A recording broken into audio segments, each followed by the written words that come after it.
Well, hello, everyone. Welcome to New Power versus Old Power, Victoria's inaugural LinkedIn Live session. This is the first one that Victoria has organized and the first one that I have done. I would like to thank you all for being here, and I'm going to bring Victoria to the stage here. Hello, Victoria. Oh, I'm gonna mute myself. Yep, Unmute you're myself. unmuted. Here you Oh, are. yes, hi everyone. Welcome to our new power versus old power. And I guess everybody's wondering what we're going to talk about and what is this conversation about power? Because there are those who have power and those who do not. And everybody wants more power, but most people don't know what power is. So we're going to clear that up tonight, aren't we? I guess everybody's wondering what we're going. So we have planned about 90 minutes, but I expect we might be about an hour. It depends. It depends on you all. How much you want to participate, you want to chat, put a comment in the text or put a text in the chit chat there, and we will answer your questions. Anytime you have questions about anything, we are happy to interact in that way. So my name is Harrison, and I'm the co-founder of Gold Zone Leadership Center, which is a company that's a part of the Gold Zone Group. We have a wellness center, a leadership center, a technology company, an investment company. We do consulting, training, coaching, and all kinds of things like that. So we are practitioners.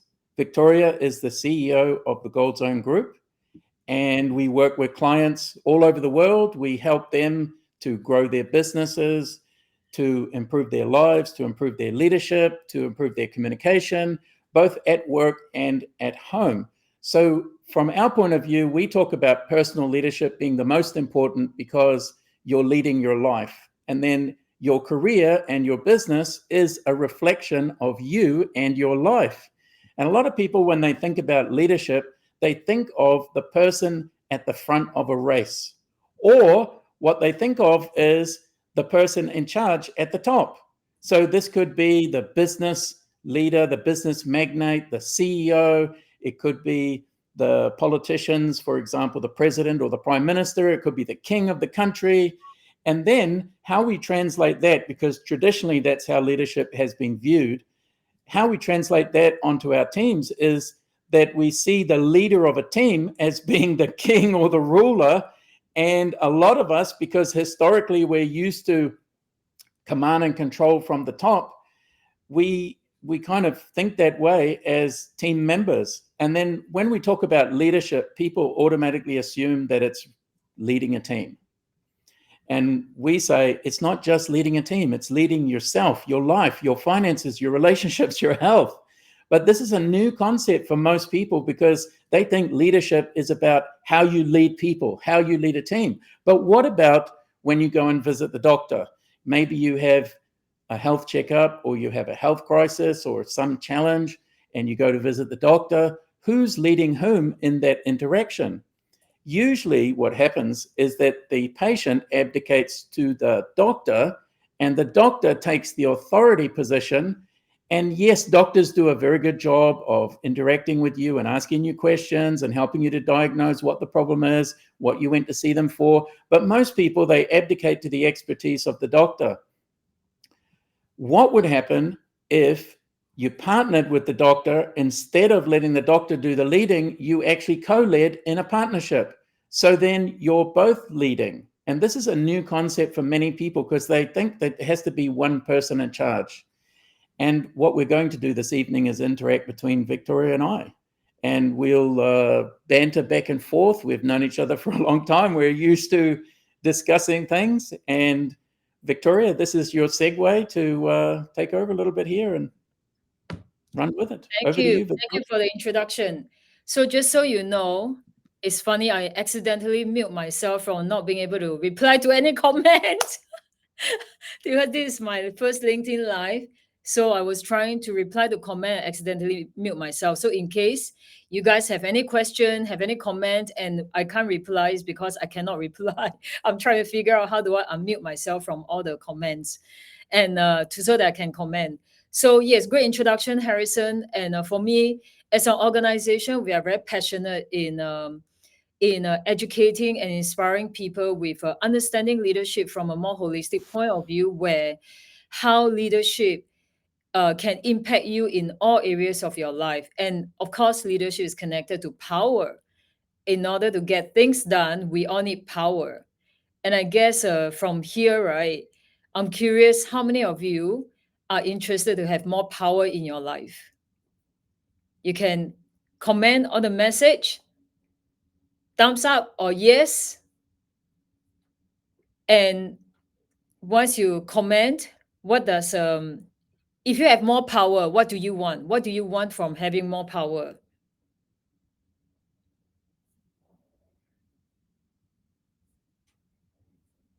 I'm not sure whether I can see the message or not. Harrison, do you see all the comment? Yes, there's no comment to your question yet. And Oh. there's a slight delay from what you say to what people hear. So you have to factor in maybe a 30-second delay. So Got you'll it. ask a question and then there'll be a delay by the time they answer in the chat. So you just got to keep going. Yeah. So yeah, I think from a leadership point of view, power is very key, because if we want to get anything done ourselves or get other people to do things right, without the power, nothing is going to happen.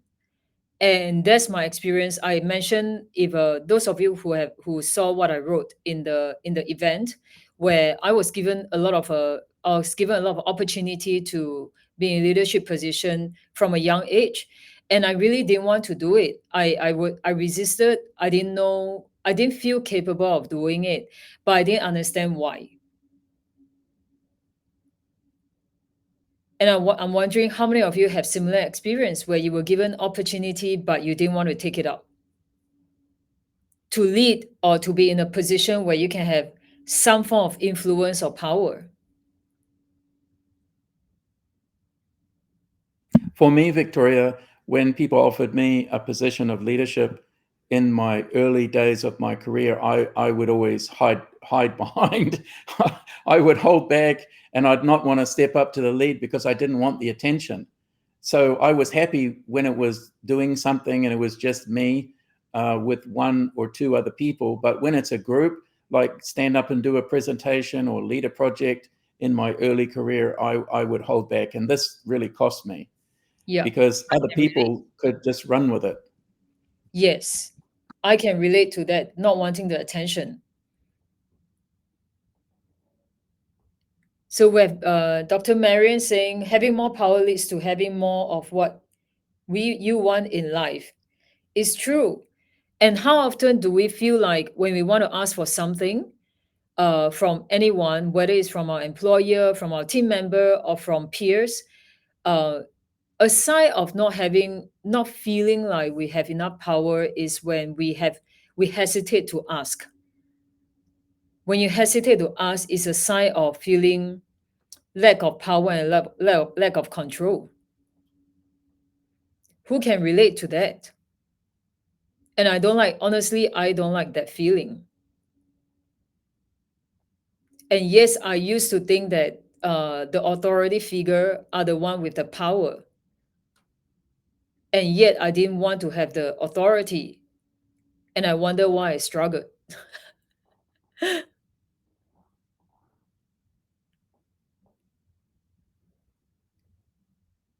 Harrison, you have anything to add to that? Yes. The thing about power, Victoria, is that people think power can be bad. It can be misused. So any instances where people have used their power for negative or for bad outcomes or to harm us or damage us, then we have these judgments of power. That's And, right. and we will hold back from exercising power, seizing power. And we see the people who are power hungry. You know, we're surrounded in a corporate environment or in a business where people go for the power, they gravitate towards the power. They could be ass kissing, they could be sucking up, they can be, trying to get that top position. And then a lot of us, we don't want to play that game. So we say, oh, I'm not good at politics. We'll leave that to those other people. But unfortunately, you have to play politics. You have to master the power game if you were to get ahead. And if you don't, you're going to work really hard. You're going to struggle and you're going to get left behind. And you're going to miss out on so many opportunities, because when you have power, you can use it for good or you can use it for, not so good. And if you have no power, you can have no impact. So if you want to have an impact in this world, you want to have an impact somewhere, somehow, if you have a higher purpose that you want to fulfill, you have to have power to do it. The more power you have, the more impact you can have, the more people you can influence, the more good you can do, the more you can help. So this reluctance to seek power is a big problem. I think Yep, go ahead. I wanted to say that's a great point, because how many of us judge people with power because of what we observe in the society around us, in the community, where people, we see abuse of power all over the place, and we don't feel comfortable with it. And anything we are not comfortable, we won't want to have it. So how are you going to win, Victoria, if you're not comfortable with power? You have to learn the rules of power, because people don't understand the rules, that all games have rules. They have opponents. They have ways of keeping score. You have a goal that you want to achieve, and power is going to help you get to the goal faster, easier, better, and it's going to help you get to where you want to go more efficiently, more effectively, and all the benefits that go along with it. And if you look at recognition and success, isn't one of the definitions of success is having power, control, influence? And I like to look at the opposite of words in order to understand them. What's the opposite of power? Is powerless. Who wants to be powerless? Nobody wants to be powerless. Nobody wants to be out of control. Nobody wants to be a pawn in someone else's game. So if you want to win the game and you want to win it in 2024, the game has changed. The rules of the game have changed and the power structure has shifted. And we're talking here about old power versus new. So old power hasn't gone away. Some people think that it's all about the new power. It's all about social media and influence and influences and democracy and everybody sitting around and agreeing and everybody playing win-win. That's not the people who win the power game. So new power is a combination of old and new. It doesn't replace the old power. Because, hey, if you're the CEO, that gives you a lot of power, doesn't it, Victoria? Yeah. Well, that's being a CEO yourself, that gives you a tremendous amount of power to effect change.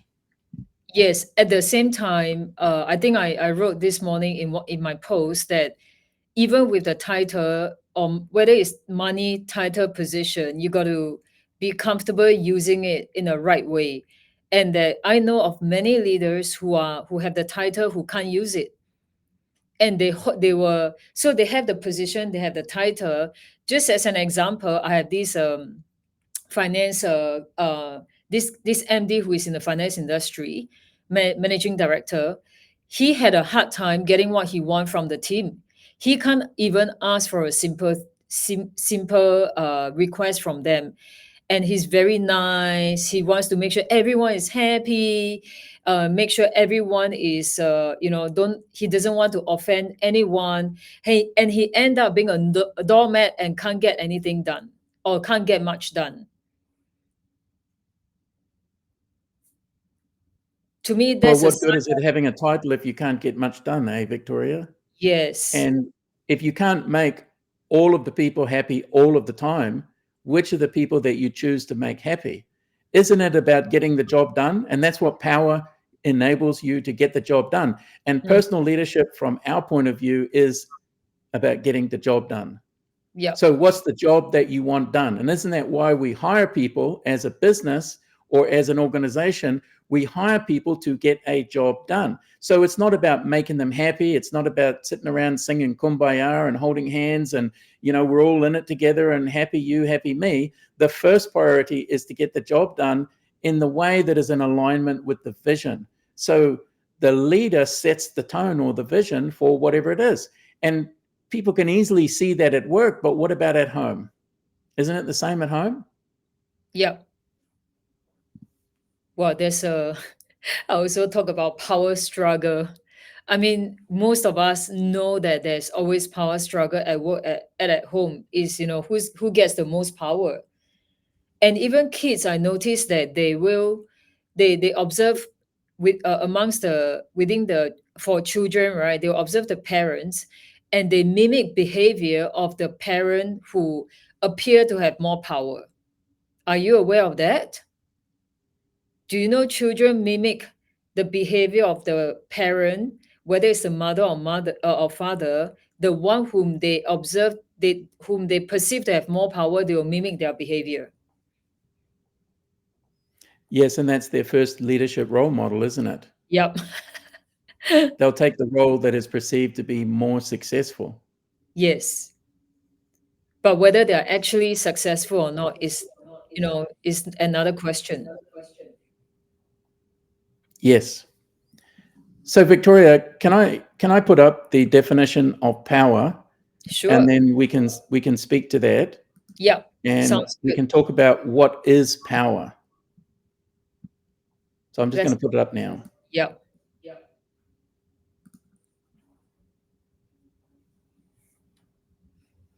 So if we look at the definition of power, it's the ability to get someone to do something you want done. That's the first part of the definition. So if you want to get something done and you have no power, it's not going to get done. So having the ability to get someone to do something is the first principle of power. So if you have a title, then you're able to command people to do it because you have the title. If you don't have the title and you don't have the ability to influence them, then you're going to have limited effect to get done what you want. And people are going to say no to you a lot.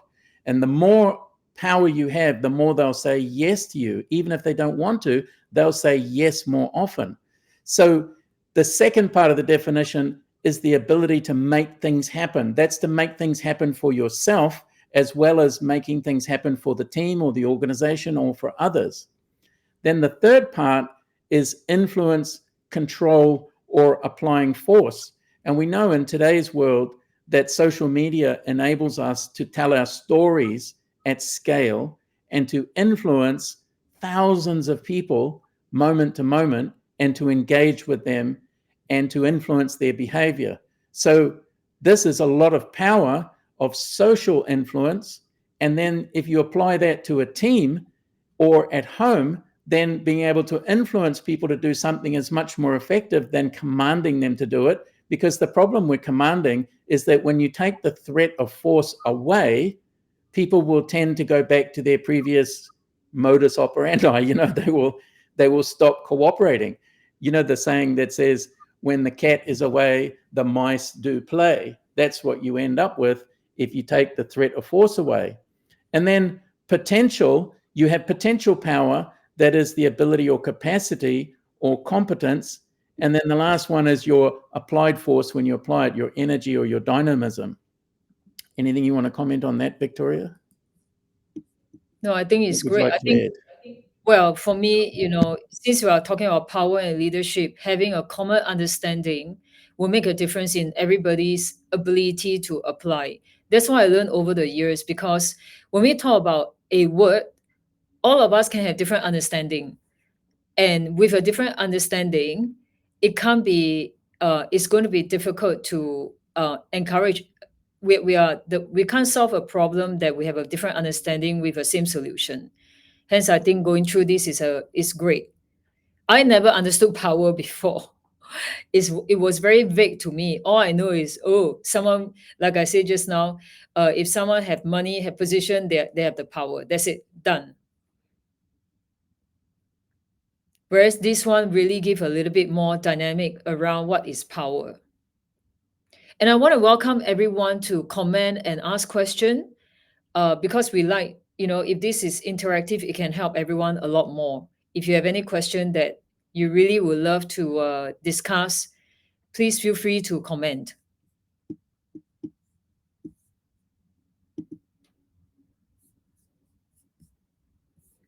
Carry on, The Harrison. next thing, Victoria, shall we look at the power continuum? Because power operates on a continuum of command and control and then the new style. And so we can look at how that plays out here. This is a power continuum. So what we see on one side is old style leadership, and I'll make this bigger so people can see it more. You're going to be covering me up there, Victoria, no problem.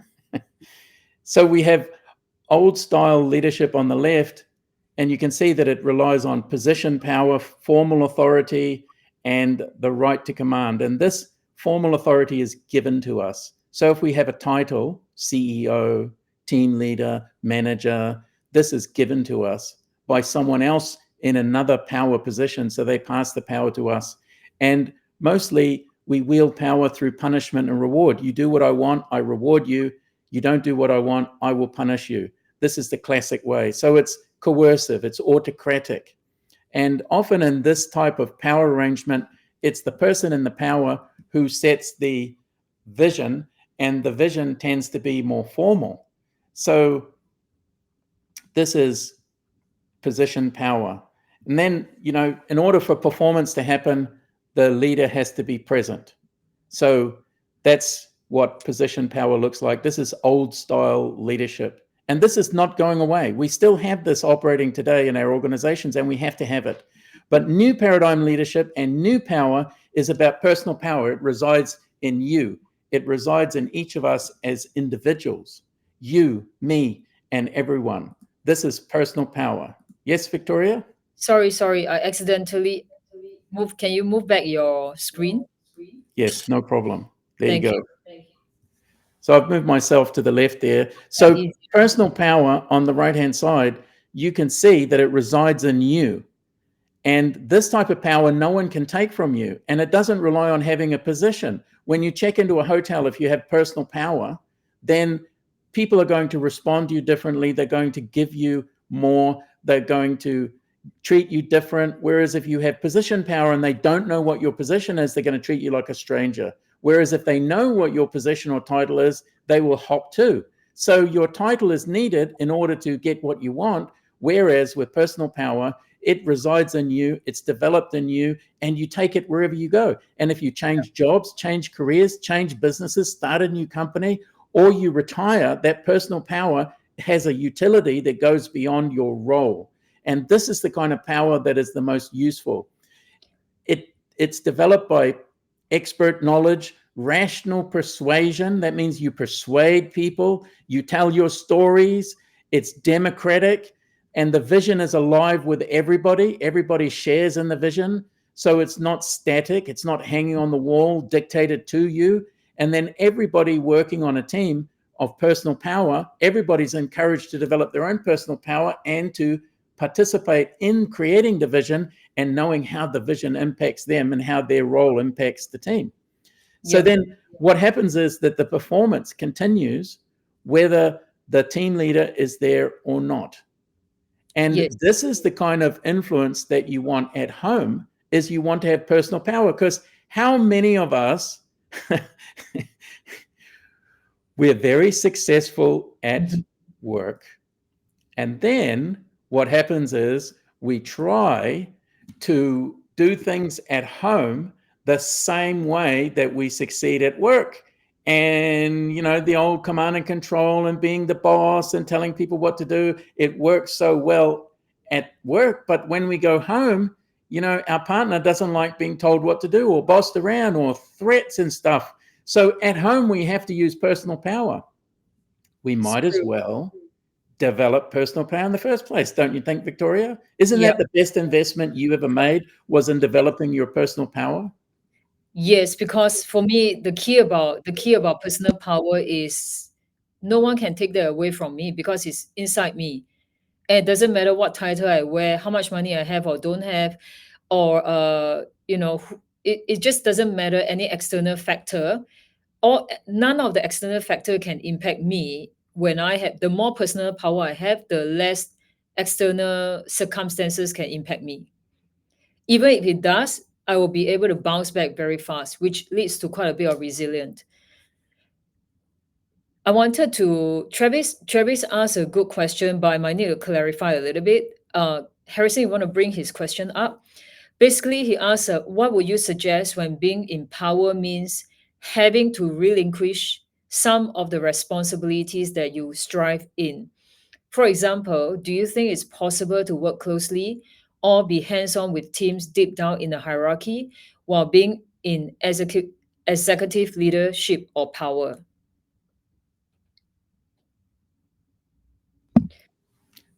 So you want me to answer that, Victoria? Oh, yeah, I think Harrison, you can answer that. And if I have anything to add, I'll do it. Yes, when you work with people, you have to relinquish the responsibility for things. And that's why you want to be on a team and build an organization of people who are responsible, who take ownership of producing the result, of doing what they're there to do, and will communicate when there's a problem, and will seek help also when they need it, and are quick to admit when they are at fault. And how many times have we all worked with people who don't take responsibility, who won't admit when they're at fault, and who won't ask for help? So what happens is when we share the responsibility, we would call that empowering, isn't it? When you're pushing the power to the person to get the job done. And one example of that comes to mind is Steve Jobs, who, as a leader, people think he's a micromanager, that he's into all the details. Now, he was into all the details, but his style of leadership was more laissez-faire, where he would empower people to get the job done. He would debate with them. He would go back and forth with them. He would obsess about the details, but he would empower them to do it. And I think that's the key, empowering people to do it. Yes, Victoria? I think there's some misunderstanding around micromanaging, that just because a leader is detailed and high standard and expect the team to have to get the job done in a quality way, that doesn't mean they are micromanaging. I think micromanaging is more they're looking over your shoulder and they are just there trying to make sure you get things done. At the same time, there are people who need micromanaging. That's what I was commenting today with someone, that there are certain type of people where they do need a little bit of micromanaging. If not, you don't get anything done. Travis, Well, on the subject, Victoria, of micromanaging, is if you need to get the job done and the person responsible for doing that is dropping the ball, yeah, do you leave them in that role? Do you leave them with the responsibility and therefore accept that the job's not going to get done? Or do you bypass them? Do you do the job yourself if you're the team leader and it's a direct person on your direct team? Do you get the job done yourself and then have them take over while you're working with them to master the role, or look at maybe they have some missing knowledge or some missing capability or they need some help? Then you're doing it together with them, and then you do it in front of them, they do it in front of you, and then once they are able to do it in front of you, you go off and do your own thing and they take over again. yeah, And in the process can look like micromanagement, but actually what it is making sure that the job gets done. Whether you do it or they do it, the job has to get done.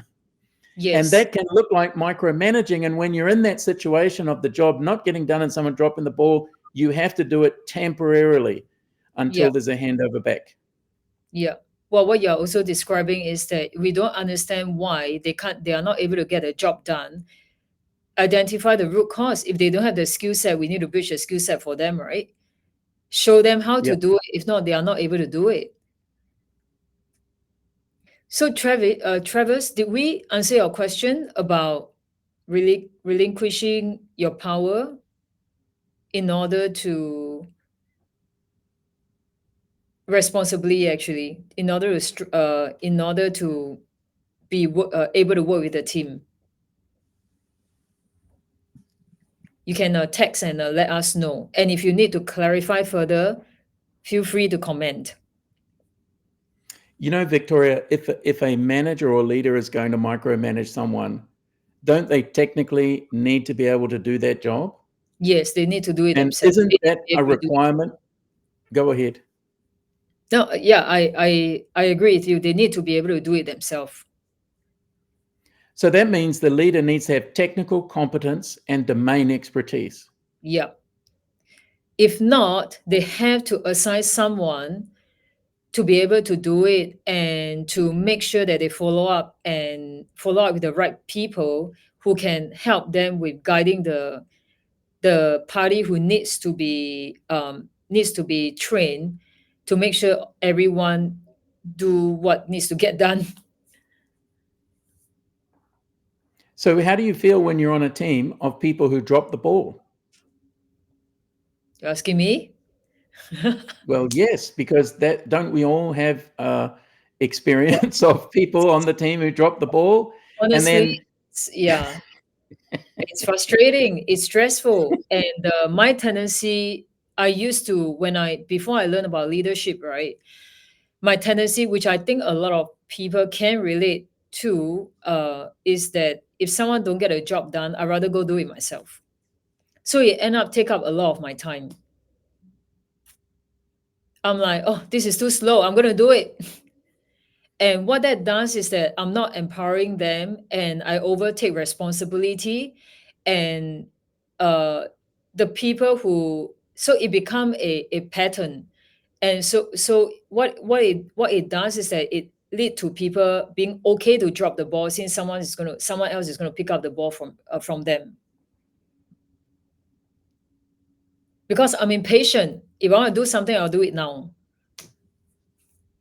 now if you do that temporarily, that's okay because you get the job done temporarily, but surely Yeah. they have to take over it again. So Yeah. you would call that you bypass them, get the job done, then they either have to step up and do the job or you have to find someone else to do it. Yeah. Yeah. So Dr. Marion, yeah, very frustrating. And then you blame, and then you do it yourself, and then you get resentful. That's exactly what happened. And that's why, from a leadership point of view and from a power point of view, right, we really got to understand how identify the reason why someone is not getting the job done, because it could be part of what we help a lot of people with is to understand, is it because they have a skill gap, or is it because they have some problem at home? Are they always like that? Is it a chronic issue, or is it a short-term issue? So you got to be able to see the statistics, the data, and have a conversation with them to understand what's going on. If not, you can't really solve the problem. Doesn't that lead to a lot of drama? So if Yes. there's always drama, there's inefficiency, there's never enough time in the day, you're always rushing from pillar to post, you're stressed, you're worried all the time, and this impacts your quality of sleep, it impacts your health, it impacts your ability to focus, and then as your health declines, then your resilience goes down, and then you become more resistant to changes, and then you become more fixated in your position, and then you become more domineering in your role. So this is a cascading effect, and Oh, it can all happen because you have people dropping the ball. And right person in the right place doing the right thing, or do you have the wrong person in the role doing the wrong thing? And then these people challenges are what cause most leaders stress, because yeah. if you have a high performance team, a team of winners who all take personal ownership of getting the job done, of communicating, of being resourceful, of expressing when they need help, and aren't afraid to admit when they're wrong. This is the best feeling in the world, isn't it? That's what Yes. winning teams are made of, the championship team. That's the team we all want to be on. How many of you want to be on a winning team? One who is a pleasure and fun. And, it's not about the business, it's about the team that you're on. This is the best part of it. How many of you like that? Let's hear that in the chat. So what people are thinking, I guess I would like to bridge that to, since we talk about winning your game, how do we, how do we use this understanding to win the game in 2024? Whatever game plan you have, whatever game that you would like to achieve by the end of the year.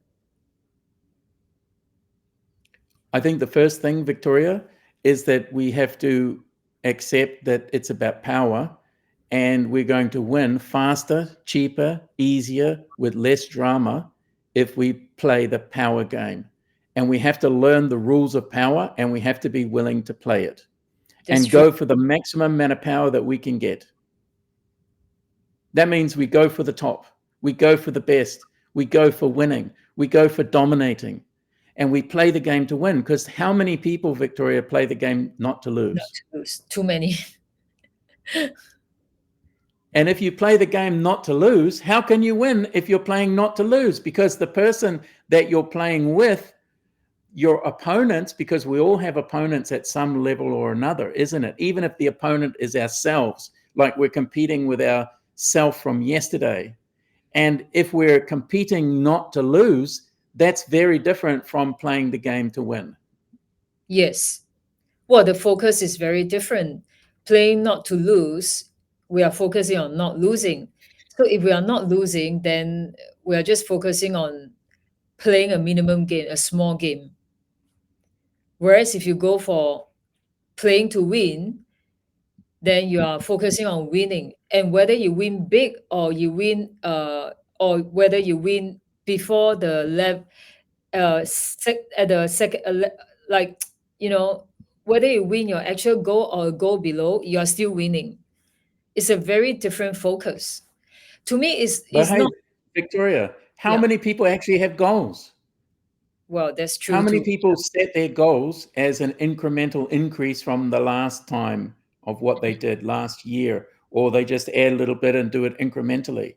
How many people actually have breakthrough goals where they say, I did X last year and I'd like to double, triple, quadruple that. I'd like to have a breakthrough in this area. I'd like to really knock it out of the park, and I'd like to go all out for it, and then become the kind of person that I need to become in order to do that. Yeah.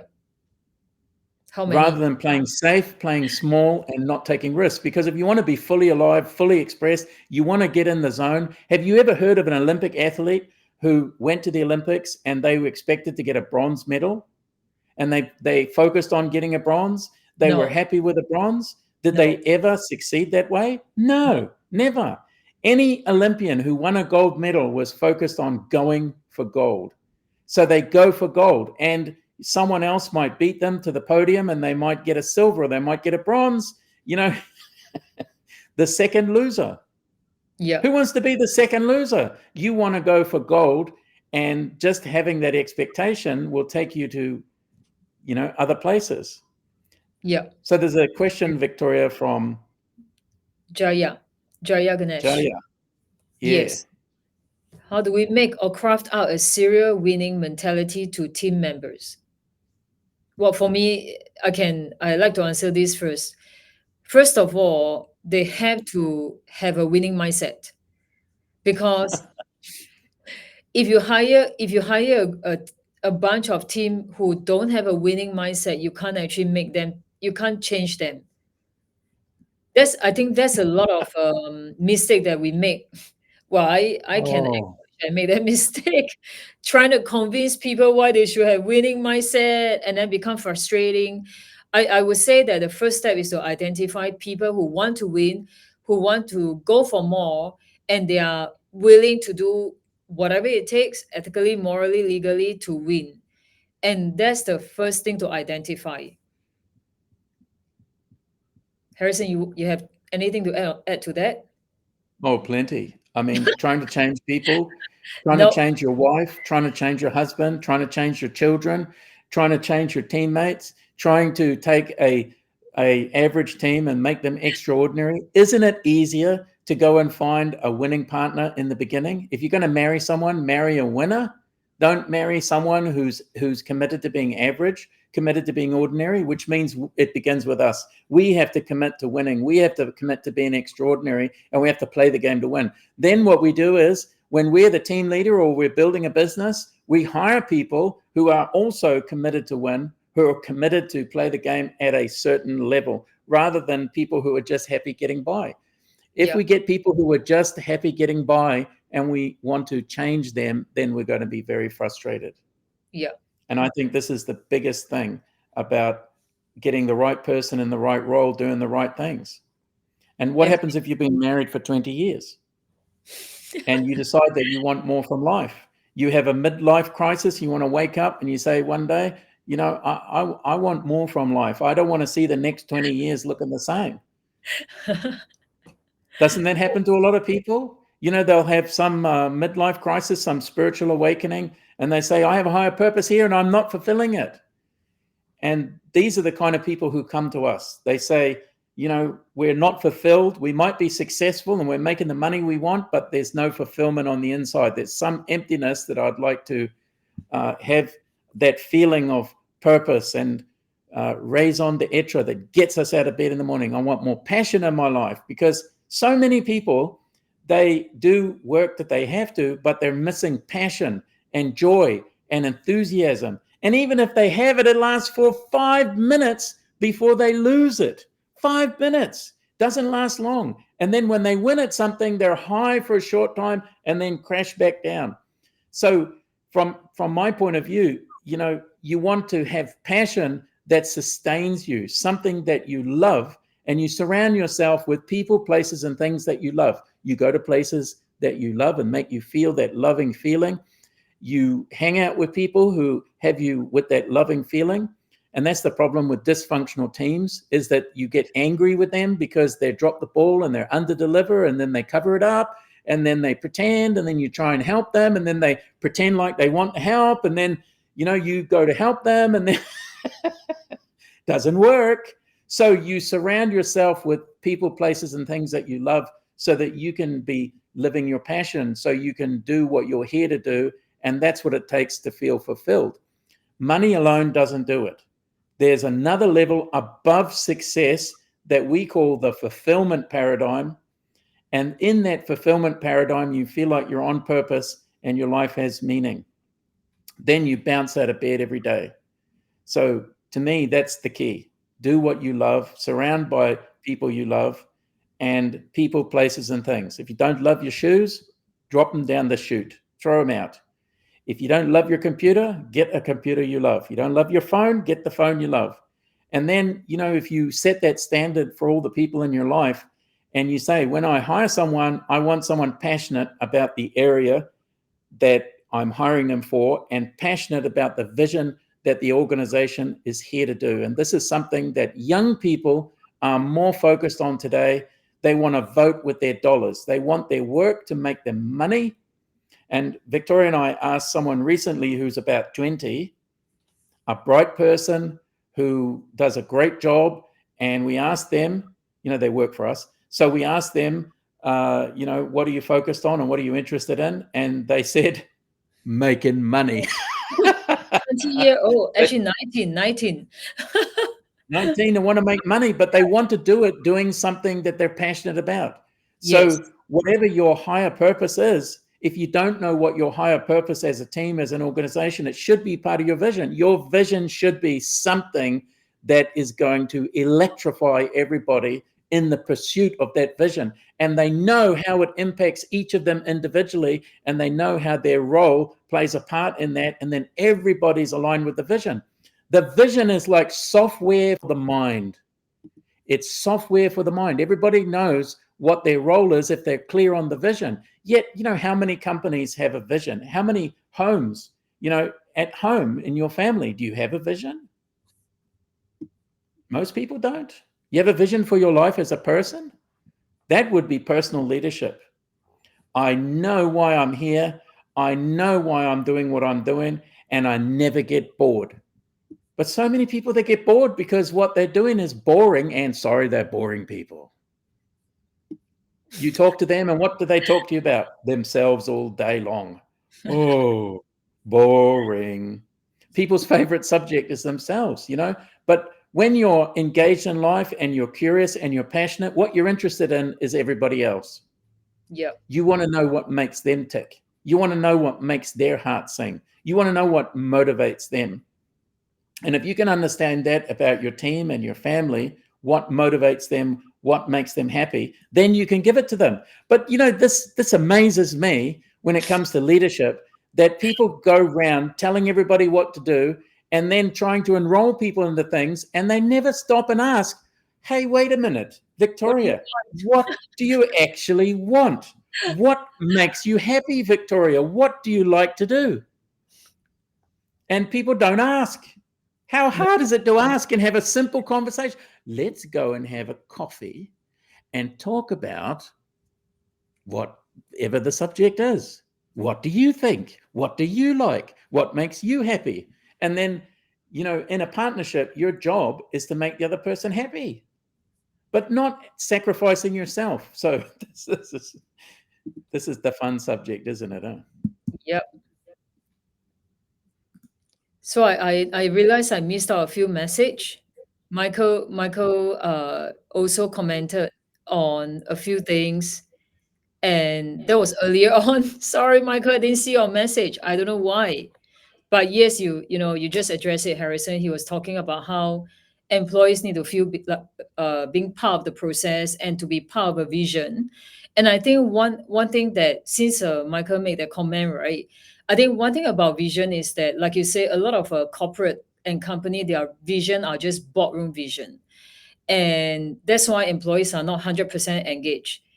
So what I learned over the years is that the vision has to include the employee's vision. If you want them to feel more engaged with your company's vision, we got to understand, we got to learn more about our team, our employees, so that we can align the company vision and their vision, and to be able to work towards the bigger vision together. So everyone is included in the whole process. And most people don't talk about that, where the employees' vision are included as part of the process. Well, Victoria, how do you tap into a vision if you don't feel connected to some kind of source?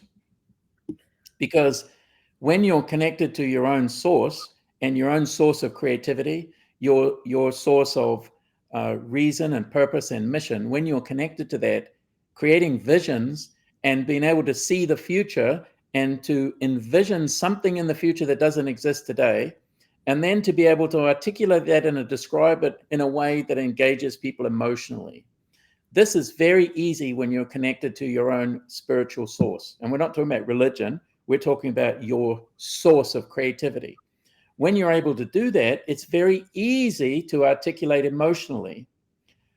But the visions that are created mentally, they sound good, they look good, but they don't have that feeling. They don't engage people in their emotion. And then people will quit and go and work down the road, and they're not really there engaged body, mind, and spirit in the fulfillment of it. Mm. And I think there's also a lot of misunderstanding about what vision is. Like I ask a lot of business owner, what's your vision? Typically is, oh, I want to have 100 restaurant in Asia.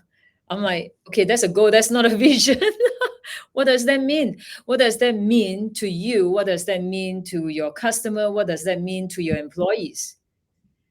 Like for employees, it doesn't mean anything to them other than if the company is successful, they probably get paid more, and that's it. But there's no real purpose behind having 100 restaurants, as an example. Why do you think, Victoria, people confuse a goal with a vision? Why are they messing that up? I don't know. I don't think a lot of people talk about that. Because yeah, I don't know actually. I don't have an answer to that. Why do you think that's the case? Well, I think people don't have a real-time connection to their spiritual source, and so the creativity is missing. And then I think it's the challenge that people are emotionally disengaged, and what we have is a crisis of mental health and people talk about mental health, but they don't understand what it actually is. Mental health impacts our ability to have visions, and it's actually a crisis of emotional health. And if we distinguish between mental and emotional, mental is something in your mind with the functioning of your mind physically. That's your mental health, your cognitive ability. But emotion is not in your mind. Emotion is in your body. So you feel emotion, and emotion is the bridge between the mind having a plan and the body taking action. So you physically take action, but what drives that is emotion, moving towards things you want and away from things you don't want. So when we are stressed and we are worried all the time, and we're in this high pressure situation with no end in sight, and we don't feel validated, we don't feel valued, we don't feel appreciated, we don't feel uplifted, we don't feel inspired, what happens is that our prefrontal cortex, this part of the brain, is the CEO, executive function of the brain. This is your vision center where you envision the future is here. When you're under stress, the body changes the resource allocation, and so it moves this part, it shuts it down to make way for fight or flight, for emergency processing. And it's like your digestion shuts down because you don't need to digest your food if you're going to get eaten by a tiger in the next minute. So this panic state is what most of us are in chronically, and we think it's normal. We think that it's normal to be under this level of stress, and then we can't think straight, and our thinking is filtered through that emotion of fear, drama, struggle, of impending doom, of impending consequence. And it's either coming from our bosses or from our clients. Somebody is threatening us, and this takes away our ability to envision. And I think this is the challenge, is that we need to deal with the cause of stress. Yes. And so we can tap into our spiritual self and our ability to envision. Well, it's interesting you mentioned that, because if we go back to power, what's in the way of us being connected more to our real power within us is actually emotion and stress. The lack of ability to handle our stress and to solve the problem that we need to solve, and worrying about this, worrying about that, and then, like you said, the impending doom or the impending negative event that can happen stop us from feeling powerful, because we feel out of control. And when we feel out of control, we don't feel confident, we don't feel clear, everything just go out of the window. What happens then, Victoria, is that we have a need for energy, and we get the energy from short-term fuel sources. We will eat sugars, we'll eat simple carbohydrates, so that we can feel better and we can feel a little bit of relief from the stress.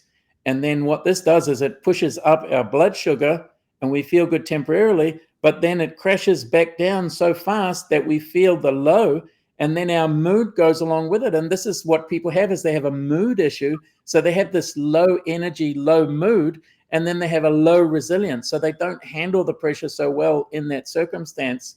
And then they're bouncing from stressor to stressor. And that's why we have this crisis of diabetes, high blood pressure, and these sort of issues are brought on by the chronic levels of stress. And so from a leadership point of view, we need to be looking at how we fuel ourselves, and to make sure that we're taking in fuel that is sustaining us and giving us a good positive mood that enables us to be resilient, so we can handle setbacks and crisis and problems, and they don't put us down into that funk, because so many people get into the funk. You talk to them, it's not looking so good, and they're not really motivated. It's Yeah, like, it's hello. like, yeah, they are there, but they are not there. But what's it like to be on a team or in a partnership with people who are excited, motivated, and can sustain that day in, day out? Then it's fun. It's fun at a whole other level, isn't it? Yeah.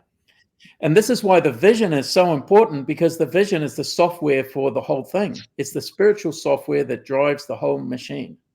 And so when we're not connected to that, we don't have any fulfillment.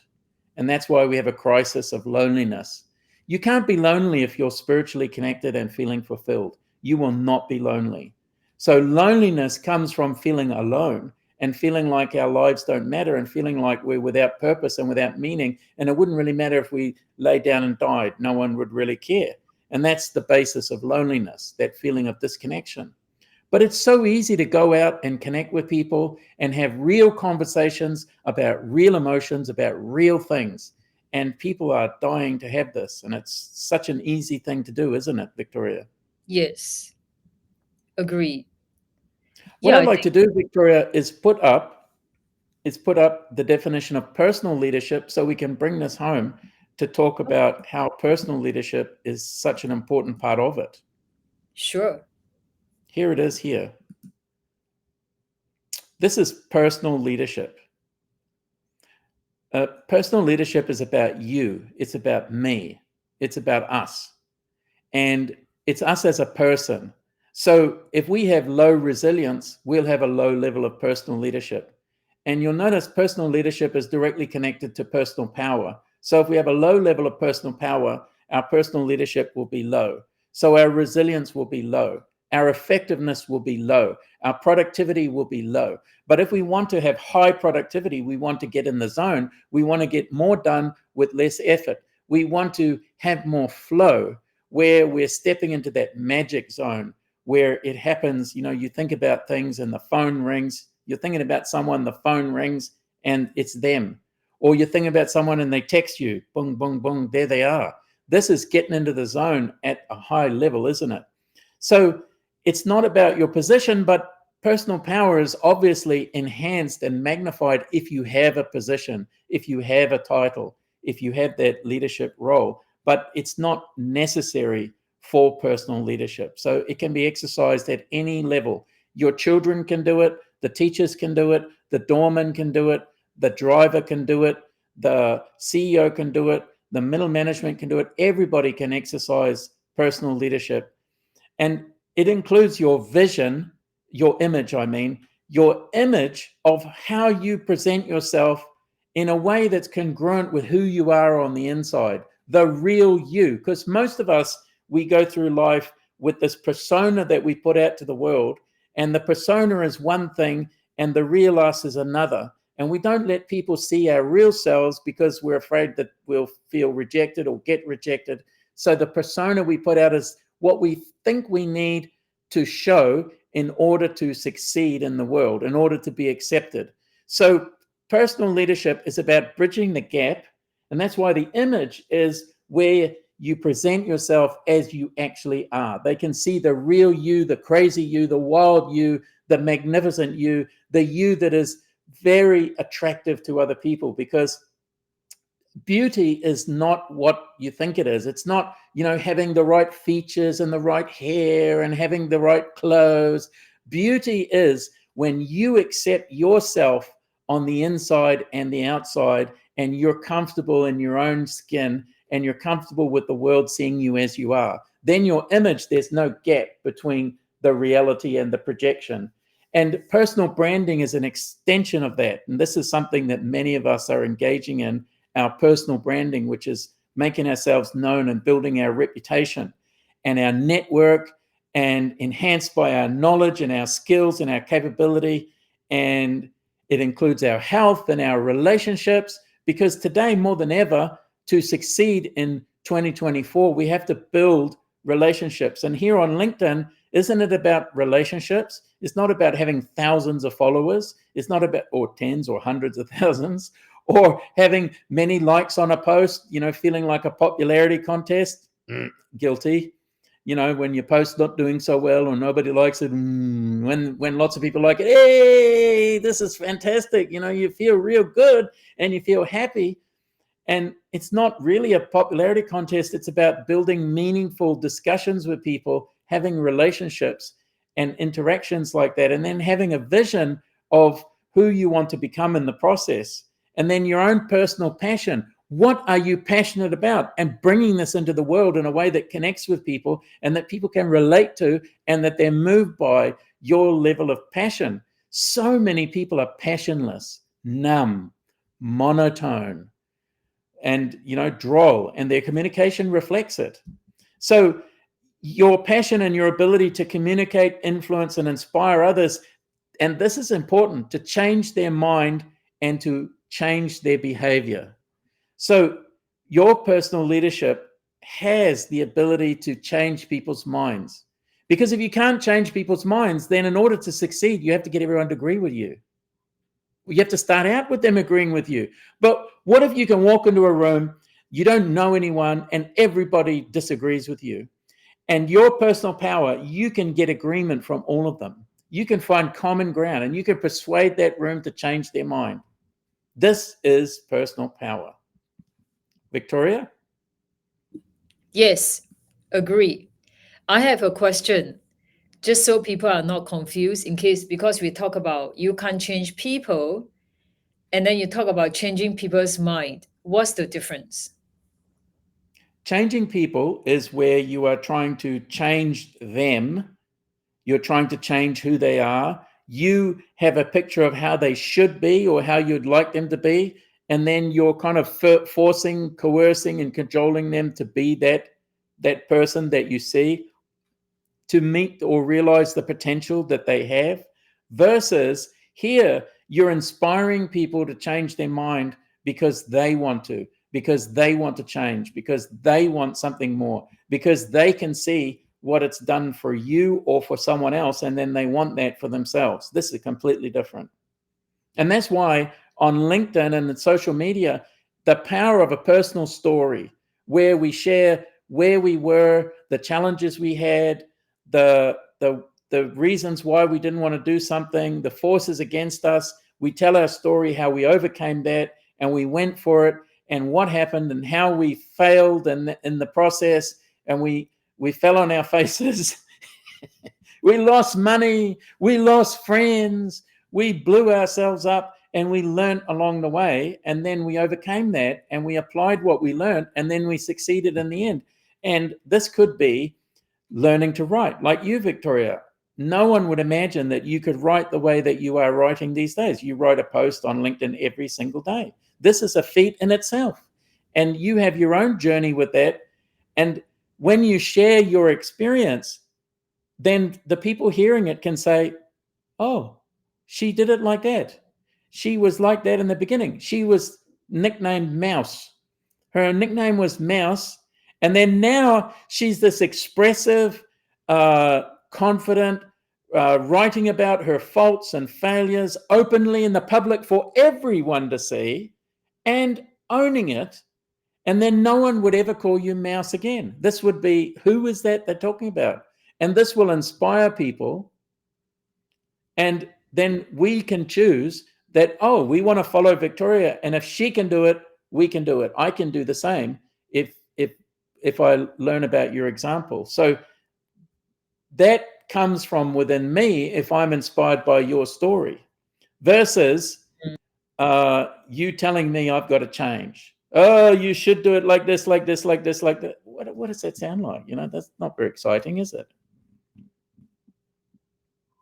No, That's the difference. nobody, everybody will resist you.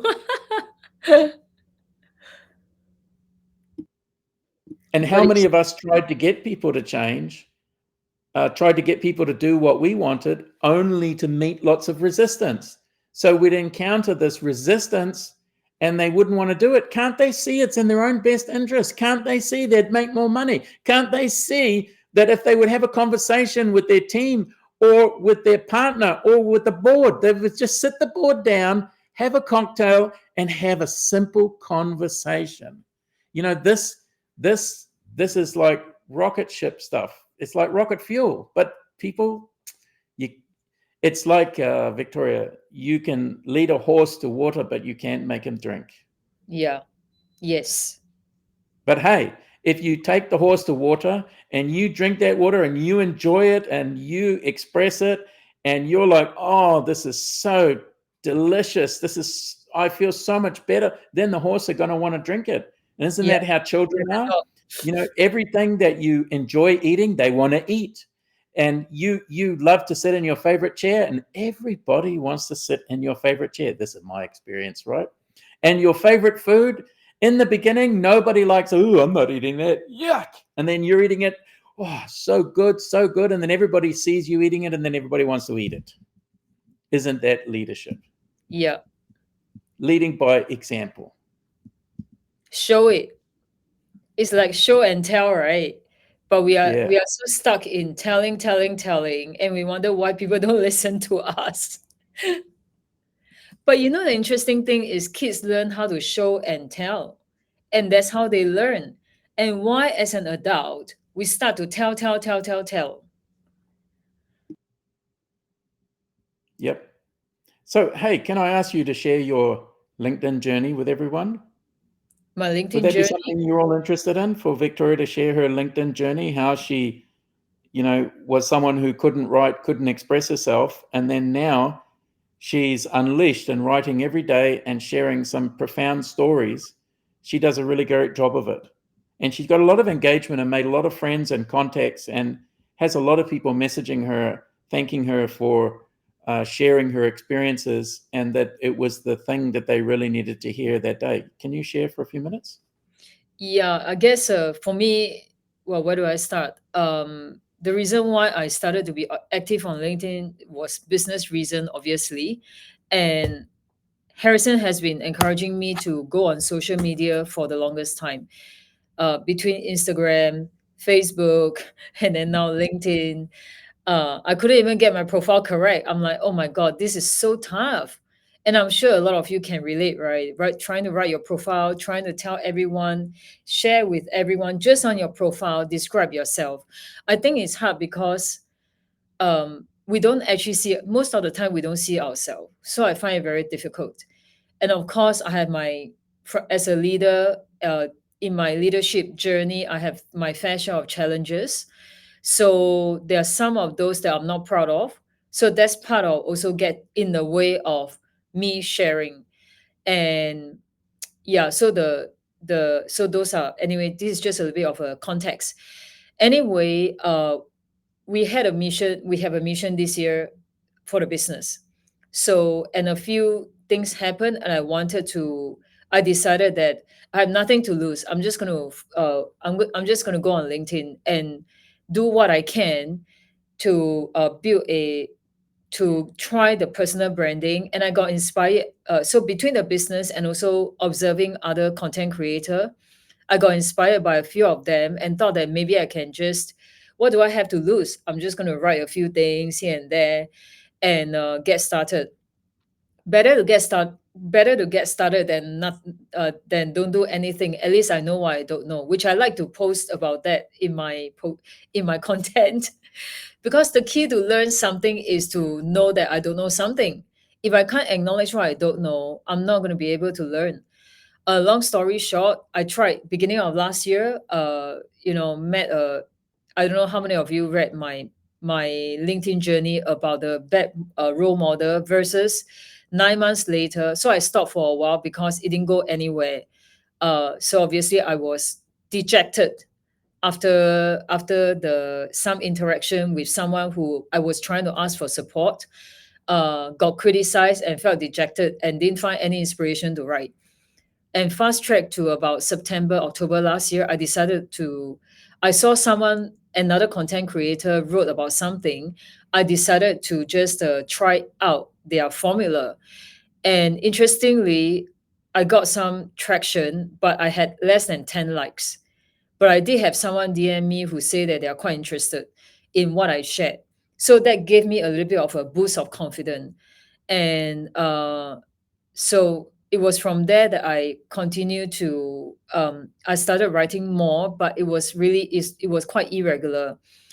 And I really want to, at first I wasn't thinking of mastering it. I want to do better so that I can gain more engagement. So I started to look at how other people are doing it. And in fact, I was looking at getting someone to be a coach to coach me on this area. And one of the things that I notice a lot of content creators who do really well, one of the key things that they talk about is consistency. And I decided that, hey, that's something that I can do more with in my life anyway. So I decided to, between my vision of why I want to be on LinkedIn and to work on my own consistency in my real life, I decided to make a commitment in end of last year to really go all out. And I said to I commit to the public. No one will remember what I committed. So, but I did share on LinkedIn that the three things I wanted to do, to one of them, out of the three things, one of them is to post every day on LinkedIn. I didn't say for how long. I just said I'm going to post every day. I gave myself a little bit of leeway. I wanted to post five days a week, Monday to Friday, so that I can rest for Saturday and Sunday. Uh, but interestingly, as I do more, I feel more and more confident, and I start to get more engagement. And the it's a visual cycle. The more I write, the more I feel inspired to write. And so that's really a little bit of my journey. And that I feel more convicted and more committed this time around than I ever had on social media. So that's my journey. And at the same time, we all have different reasons why we are on LinkedIn. I would say that every every one of us need to find a compelling reason to give you that energy and power to really to go for what you really want. And LinkedIn is just one vehicle for me. So that's a little bit of my LinkedIn journey. And How does I, that mm, go on? I want to say that there are many people on LinkedIn that you can learn from. They will give really good tips that you can follow their style of doing it, and whatever that resonate with you. But I think the most important thing when it comes to power, what I found the most uh the easiest way to share and post on LinkedIn is really to be authentic and share about my own journey, which is the part that helped me gain the most traction. I stopped worrying about what other people are going to see, how other people are going to see me. I just post whatever that I feel inspired by, and what I feel people can do, what I feel the content can help other people with. So, Victoria, if I can ask you a question here, what do you feel gets in people's way of opening up and sharing the real stuff? Why do so many people like to give others advice?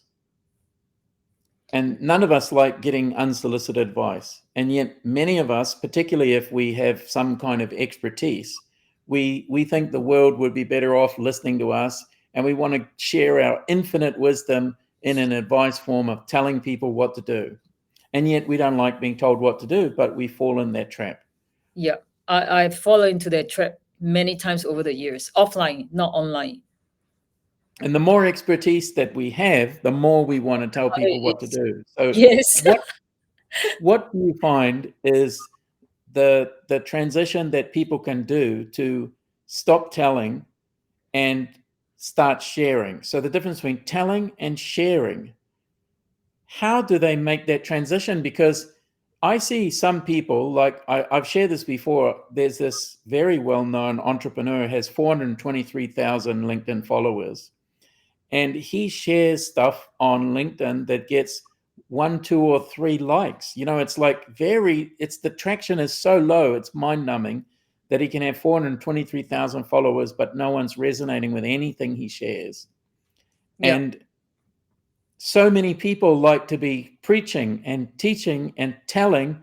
And like, what do you feel is the thing that people could do to give up the telling? I would say I can share from my experience. The problem when I tell and try to advise people is it's not the intention is actually good, but um, it's a little bit like what you say. It's like I feel that when I tell people something, it can help them. So I fall into that trap because, hey, can't you see what I know? That's the feeling. And that don't you know what I've been through? Don't you know what I know? You should listen to me. And I think most people, I'm sorry to say, most people don't feel heard in their life. And that's why the trap of trying to tell people what to do and trying to get people to listen to them from positioning themselves as an expert. They think that by being an expert, if I if I if I position myself as an expert, you're going to listen to me. But they are so wrong. This is actually the opposite effect. So And you're saying that they're trying to get heard yeah, and they want something from their expertise. Are they trying to have power over people? that's one of the reason. Yes, because if I feel that, let's say I want to, let's say I want to share with someone what I know, and I want them to do something with me. I feel that in order for them to do something with me, I have to tell them what I know, right? It sounds logical, right? Because if I don't tell them what I know, how are they going to do anything with me? Right. So you're saying they're trying to sell them on something? Are they Yeah, they're trying to get a sale? Are they trying to yes. That's demonstrate their expertise and that the world will say, "Oh, you're so brilliant, let me give you money"? Is that what they're doing? let me do something with you. Let me buy your service. Let me buy your product. And clearly that doesn't work. So why do we continue to do that if it doesn't work? Why do we do it for years on end? The same formula, telling, taking the superior position. I think because we observe the really top people who are already famous, who are already a celebrity entrepreneur or celebrity businessman or celebrity, Hollywood celebrity or whatever celebrity you can imagine. These people are a different level of game. They can just tell you something, and if you idolize them, if you like them, you are going to listen to them more. You're going to be, because it's association, you want to do what they you want to do what they do, you want to be associated with them to feel a certain way. So, Victoria, is that the same as having position power, where you tell people what to do, you give them advice, and people fawn at your feet? Oh, yes, your infinite wisdom. Yeah. Gary Vaynerchuk farts, and everybody sends emojis. Or Elon Musk, Sounds good. he sends something out on X, and the market moves because everybody's moved by him. So people want that kind of power. So Yeah. actually, that's people wanting position power. That's what Yeah. they're wanting. Position power from listen to me, listen to me. Yeah. I'm the expert, you're the dummy, you listen to me. Yeah. And yeah, so I feel that it's a really, that's a big part of the reason. And we really buy into being able to convince someone through our expertise. At least I know So I bought into that. And have I've you seen seen many people anyone bought into that. buy? Have you seen anyone, Victoria, buy because of expertise?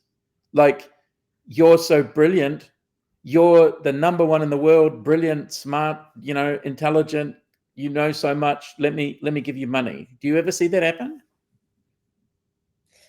I don't think so. But some people might think that actually happened because you want to buy. I don't know. I don't think so. So if you're buying real estate, do you buy from the agent who knows the whole real estate market, ins and outs, ups and downs, price movement? They know where to get the best deal. They know where the best place to be is for location based on what you want. You buy from them, and they're arrogant about it. Or do you want to buy real estate from the person who understands you, who talks to you like a regular person, Yes. who has an emotional connection with you and asks you what you really want, And and they then go, uncovers needs? yeah. They help you. They satisfy your needs by looking for what you are wanting. So then that's the key, isn't it? So more people need to be they need to be having a real relationship with people where they actually care. They give a fuck about. Sorry, everyone. They they care. They actually care about the other person getting what they want, and they want them to be happy. They actually care. They don't just fake it in order to get money, because we all know what that's like when people just want to get money from us, and they will say whatever they need to say to get what they want. Yep. Yes, which is quite common. So what you're doing with your sharing your journey every day is that you're building relationships with people by opening up and sharing in a way that is kind of vulnerable, that shares your wins, your learnings, your highs, your lows, and in different areas of life. And then people can read and relate to you. So they say, this is a person I can relate to. Yeah. Well, yes, because it doesn't matter what business you're in. If people can relate to you, they feel more connected and they will want to do business with you. And if you happen to have service that can help them, isn't that the best? And if they can't relate to you, there's nothing much that you can't have everyone relate to you, because some people will not like this is why I reconcile within myself. There'll be people who like what I share, there'll be people who don't like what I share. So my focus is really to focus on people who can relate to me. And if I'm going to do business with them, then it's going to be more fun. Why want to do business with people who can't relate to me? It's just not fun. It's just a money transaction. And with money transactions, Victoria, we were talking about fulfillment being different from success. So if it's just a money transaction, there's no fulfillment in it. Whereas if you develop a lifelong friend with a client and you do business and you add value to their life and they add value to your life, then it's a relationship that you want to continue because of this mutual exchange of value. Yes. Whereas if somebody gives you a product, you give them money, and they don't really care whether you're happy or not, then you don't want to go back. Yeah. So winning the game in 2024 is a relationship game, isn't it? That would be the conclusion from our discussion, is that you have to have a vision of what it looks like, surround yourself with like-minded players who are also committed to winning, and you have to actually give a fuck about people and care and build meaningful relationships. That's more than a transaction, and it takes more effort and it takes longer, but the lifetime value that both parties receive from the relationship is much greater than the transactional value. Yeah. And that's how you win the game, by exercising personal leadership, by actually giving a fuck. And because yep, go on. I think when it comes to game, right, it can be any game, whether you're looking for a new job, whether you're looking for your passion, whether you want to be start your own business, whether you want to hire a team, and everything. It doesn't matter what game you play, you need to work with people. Working for someone, working with someone, it doesn't matter. And if there's no relationship, it just become we like to say meh, right? Like it's just meaningless.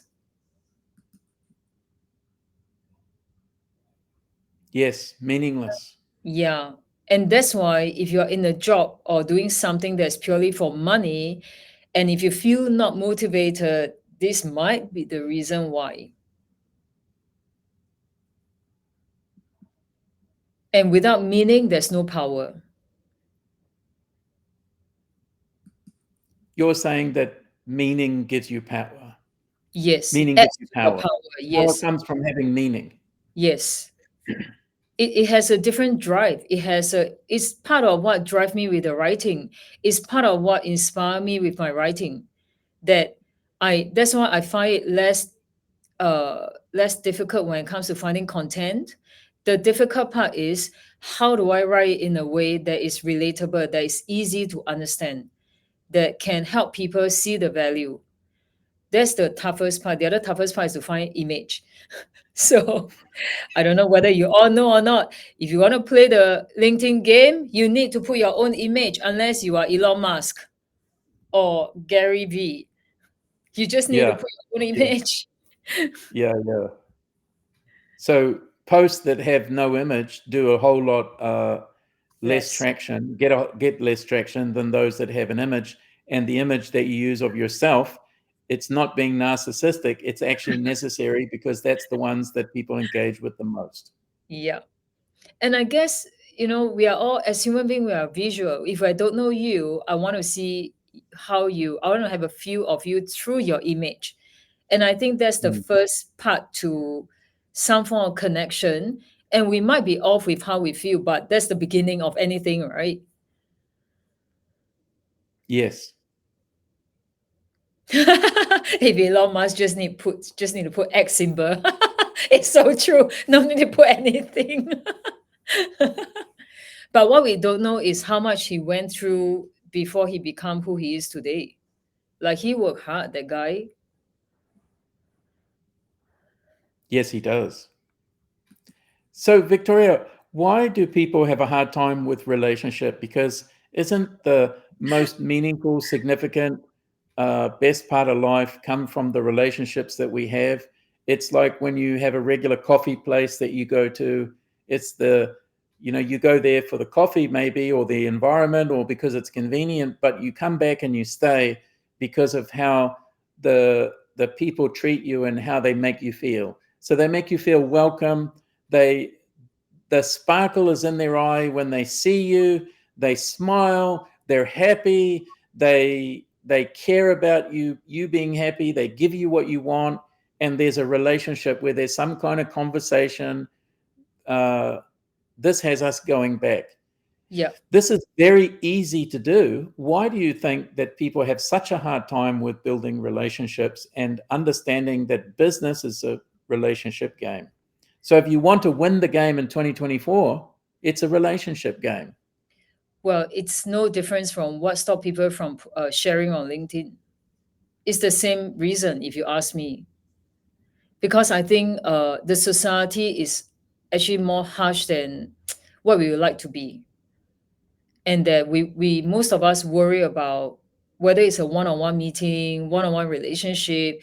If you want to meet, if you want to go into, if you're single, you want to look for a new partner, the tendency is to try to not be yourself, try to be someone to cater to your potential partner instead of just being yourself. You mean you try and be what you think the other person wants? Is looking for. Yeah, correct. And So if you post on LinkedIn trying to be what the people want, or yeah, you go to the cafe trying to be what you think they want, or you're asking someone for a date or meeting someone for the yes, first time, if you're trying to be something you're not, you're going to come across as fake and phony and inauthentic. yeah, but people might not notice that. But one of the complaints that a lot of relationship would have is after 1 year into the relationship or 3 months into the relationship where you can't pretend anymore, then the complaint is that, oh, you have changed. No, I'm back to myself. Right. Right. Because it's not sustainable. So would you summarize that as saying to win the game in 2024 where personal leadership is about being yourself and being comfortable with who you are and telling your story and connecting with people and listening to their stories and being real? Yes. And not trying to put up a social act so that people can see what you think they want to see. So you look successful. So you have this projection that you put out. Instead of that, you just let people see the real you. And when you're comfortable with the real you, other people are also. Yes. And be okay for people to not like you, because it doesn't matter how great you are. Not Everybody likes me. Oh, I'm crushed. Oh, I'm sorry. What I say that to our kids too. It doesn't matter how great you are. You go to school, there'll be some people who don't like you for whatever reason, for their own reason, actually. Yeah. So don't try to get everyone to like you. That's great. So Victoria, here we are coming up to 9 o'clock, and we scheduled the session from 7:30 to 9. And you and I have gone back and forth here for 90 minutes, and we could keep going. We won't, but we could keep going for another hour or two. And The next 10 I feel this is our first LinkedIn Live that we've ever done. And I'm very happy to share this experience with you, Victoria. I thought that it's been fantastic. And with we'll take away some. Go on. Yeah, and with everyone here, with you, Harrison, I'm happy to share this experience with you and with everyone here. It really is, our first one. So I'm very happy that we have you participating. Yes, very grateful for you all to show up and chat. And those of you who are just watching, you're most welcome also. And if there's anything that Victoria or I could do for you to help you on your journey to have more of what you want, you can just reach out to us on LinkedIn. You can private message. You can engage with our content. You can make comments on our posts. We very much welcome that and appreciate it. And of course, if you want to accelerate your journey in 2024 and you want some help, you want some guidance, and you want to share some experiences with Victoria, you reach out to her, and she loves to connect with people and help them in the process. So thank you so much. Thank you, everyone. I want to ask everyone, we are planning to do another LinkedIn live session. Would anyone be interested to join us? We haven't decided on a date, but we are planning to do one, right, Harrison? Yes. So if you are interested, you can just put yes or whatever comment you want to put, and at least we know who are interested, and we are planning for the next live session. And not every we won't have a repeat in terms of our discussion, but the foundation, the basic will be there. It'll be quite I'd like to do one, Victoria. I'd like to do one, a live one talking about health. I'd like to do one talking about relationships. Yes. I'd like to do one talking about money and business and career. So there's a lot of different subjects that we could take on as a main theme for a LinkedIn Live. And we could follow a similar format if it works for everyone, where you and I have this back and forth discussion with a few slides. I've got 243 slides here available in this one set if we wanted to do death by slide. But, I would rather be interacting like this. Yeah. Yes. Okay, great. So a few people show interest. Thank you very much for your interest. And yes, as you can see, we love to talk. Yeah, guilty, huh? Yes. Thank you for being part of our first LinkedIn Live, and congratulations to you, Victoria, for your first LinkedIn Live. Thank you, Harrison, for co-hosting and lead the way when I had some technical issue. Can you believe it? I muted myself from commenting on anything. And I'm the organizer, I'm the broadcaster, and I can't comment. Yeah. Amazing, isn't it? Yep. All right. Okay. Good night, Good night. everyone. Let's touch base and look forward to seeing more sharing from you all on your own LinkedIn too. Bye. Good night.